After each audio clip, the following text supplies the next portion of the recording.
Good evening. Let's talk about something critical. They are not actually rare, but they are vital. Rare earth elements, or REEs, are a group of 17 metals. You may not have heard of names like neodymium or dysprosium, but you use them every single day. They are the secret ingredients of our modern world. From the smartphone in your pocket to the laptop on your desk, these elements are everywhere. They are what make our screens vibrant and our hard drives powerful. Without them, the high-tech life we know would simply grind to a halt. The world runs on these minerals. These elements are fundamental to green technologies. Think about electric vehicles or EVs. The powerful, lightweight magnets in their motors depend on rare earths. Wind turbines that generate clean energy also need them. So, the global push towards a sustainable future is deeply connected to these minerals. They are also crucial for our national security. Advanced defense systems, like fighter jets, missiles, and communication equipment, all rely heavily on rare earth components. This makes their supply a matter of strategic importance for every major nation. Control over rare earths means control over future technology. The demand for these elements is skyrocketing.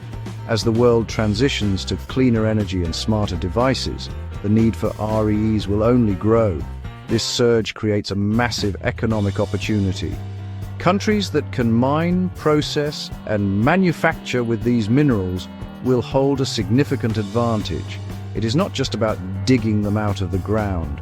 The real value lies in the complex process of separating them and turning them into high-tech components.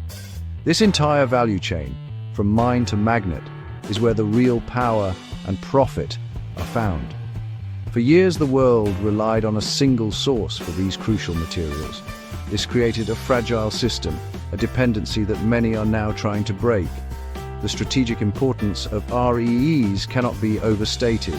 They are often called the vitamins of modern industry, or even the new oil.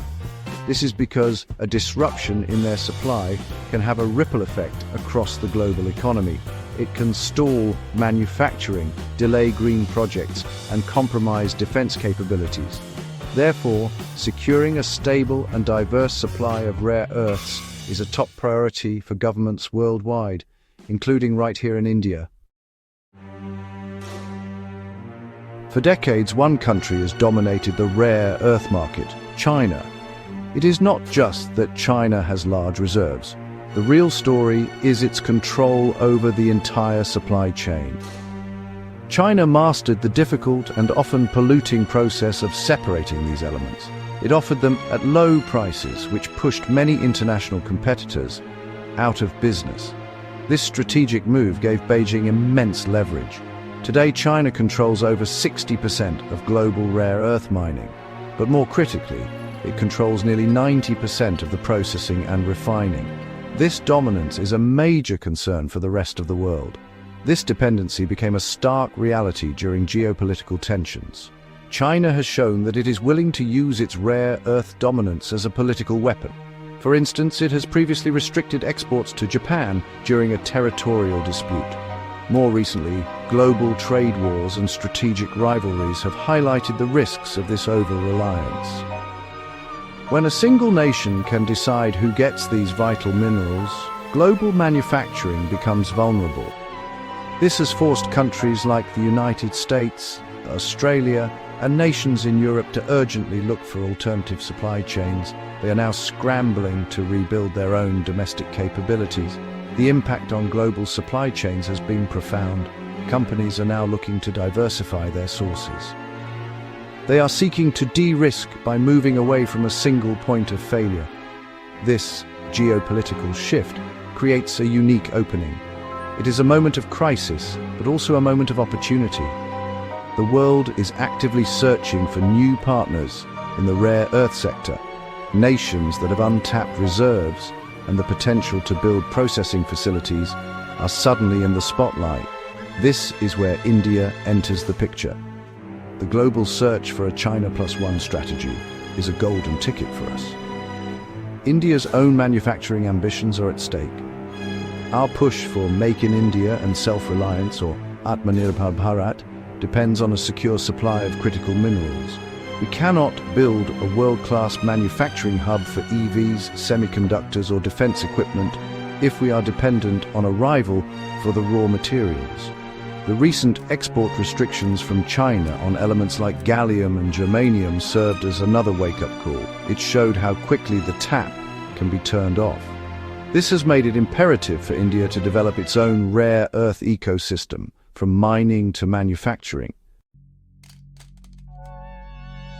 India is not a newcomer to the world of rare earths. In fact, we have the fifth largest reserves of these minerals in the world. Our deposits are mainly found in monazite sands along our extensive coastline, particularly in states like Kerala, Tamil Nadu, and Odisha. The potential is immense. For years, this treasure has been largely untapped. Our state-owned enterprise, Indian Rare Earths Limited, or IREL, has been involved in mining and separating some of these elements for decades. However, our production has been limited. We have mainly focused on the initial stages of processing, exporting raw materials rather than creating high-value products. The current situation presents a turning point. India's potential is no longer just a theoretical advantage, it is a strategic asset that the world needs. We have the raw materials. We have the scientific and technical manpower. What we need now is to connect these dots. The government has recognized this and is taking steps. It has amended mining laws to allow private sector participation in the mining of critical minerals, including certain rare earths. This is a significant policy shift. It aims to bring in private investment, technology, and efficiency into a sector that has been dominated by public sector undertakings. However, the path is not without its challenges. Mining and processing rare earths is a capital-intensive and environmentally sensitive process. We need to adopt sustainable and eco-friendly technologies to avoid the mistakes made by others. There is also a significant technology gap. The expertise needed to separate individual rare earth oxides with high purity and then convert them into metals, alloys, and magnets is complex. This is where public-private partnerships become crucial. Collaborating with global firms from friendly nations like Australia, Japan, or the United States can help us bridge this technology gap faster. To truly capitalize on this opportunity, India must move up the value chain. It is not enough to just be a supplier of raw or semi-processed minerals. The real goal is to build an integrated ecosystem. This means developing capabilities to manufacture permanent magnets, batteries, and other high-tech components that use rare earths. This will not only meet our domestic demand for sectors like EVs and defense, but also position India as a reliable global supplier. The government's production-linked incentive, or PLI, schemes can be tailored to support this vision, encouraging companies to set up manufacturing facilities right here in India. So, what is the strategy? How does India turn this crisis into a historic opportunity? The first step is a clear and robust policy framework. The government has already listed 30 minerals as critical for the country. This is a good start. Now, we need dedicated policies to fast-track exploration, mining, and processing. This includes creating single-window clearance systems to reduce bureaucratic delays.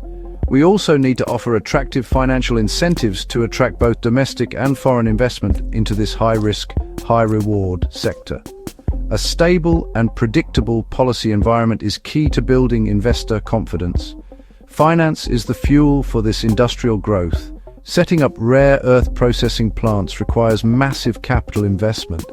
The government can create a dedicated critical minerals fund to provide long-term, low-cost financing for projects in this sector. This could be supported by sovereign wealth funds and strategic international partners. Encouraging private equity and venture capital to invest in downstream manufacturing and recycling technologies is also vital. Financial strategies must support the entire value chain, from the mine to the final product, to ensure a holistic and self-sustaining ecosystem is developed over time. Partnerships will be the cornerstone of our success. No country can do this alone. India must actively forge strategic alliances. This could involve joint exploration projects with countries like Australia, which has vast reserves. It could also mean technology transfer agreements with Japan or the United States, which have expertise in processing and magnet manufacturing. These partnerships should be mutually beneficial, creating resilient and diversified supply chains that are not dependent on any single nation. Such collaborations can accelerate our journey towards becoming a major player in the global rare earth market. Ultimately, strengthening our rare earth ecosystem has massive benefits for India. It will reduce our import dependency and save valuable foreign exchange.